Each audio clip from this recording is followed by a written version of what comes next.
Out that in your chapter 4.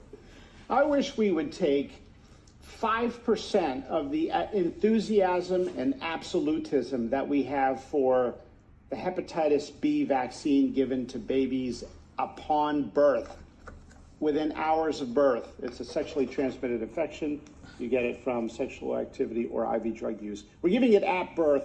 And doctors, it's a belief system. You believe in vaccines, you got to believe in all vaccines, no questions allowed. And there's this absolutism, okay? Hey, can we give hepatitis B vaccine a little later in life or give people the option? No, this is the dogma. This is the rules of the game.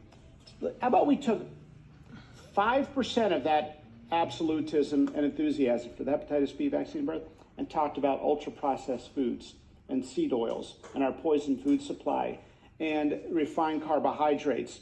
The medical establishment got in a groupthink demonizing natural fat. They found their devil. The reason why people are experiencing heart attacks and they're obese is they're eating natural fat, and they should avoid fat and cholesterol.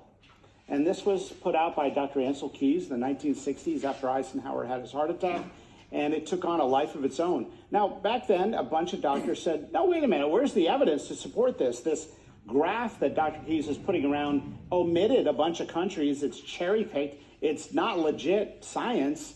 And how can we have the government get behind this low-fat recommendation when this is just a theory? And they were crushed. Dr. John Yudkin, many others, they were crushed.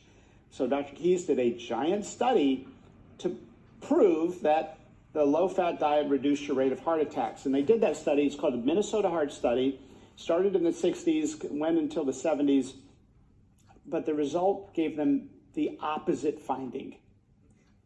The low-fat group had higher rates of fatal heart attacks, probably because it moved people to a high refined carbohydrate, high glycemic load food supply. And that's what we've done in the United States. And that's what's driving inflammation that enables the lipoproteins to deposit. And that's the real driver of many of our chronic diseases, is this new inflammation that we're seeing in society. And so when they got the results of the study, they didn't publish it for 16 years. The guy who led the study said, and this is all in my book, well, when asked, why did you not publish these findings for 16 years? He said, we were just disappointed in the way it turned out. And it's dogma to this day, including demonizing eggs. My uncle couldn't have eggs for 35 years or so, because when he came to the United States, the American doctor he assumed was the best doctors in the world said they figured out, they detected from their investigation in the primary care visit, he eats eggs. He's healthy, but he eats eggs.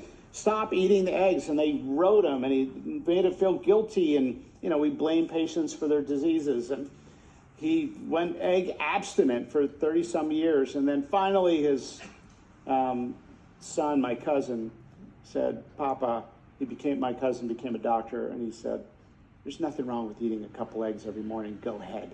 And Uncle Sam is now 92 years old, eating eggs every morning.